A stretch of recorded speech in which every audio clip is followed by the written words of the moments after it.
Remediu Germixil împotriva paraziților. Germixil va preveni de noile infecții, elimină în siguranță paraziții din ficat, stomac, inimă, plămâni și sânge. Germixil, datorită substanțelor conținute, tratează viermii intestinali, oxiurii, vindecă și protejează împotriva paraziților, benefic pentru ficat, inimă, plămani, stomac, piele.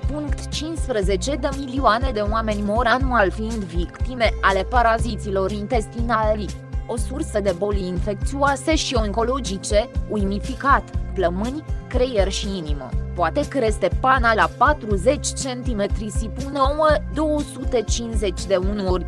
Testați-vă pentru semne de infestare: alergii, erupții cutanate, lacrimarea ochilor, curgerea nasului, dureri de cap frecvente, constipație sau diaree, oboseala cronică, te obosesc repede, ceea ce face dureri în articulații și de mușchi, nervozitate, insomnie și pofta de mâncare, cearcane, pungi sub ochi.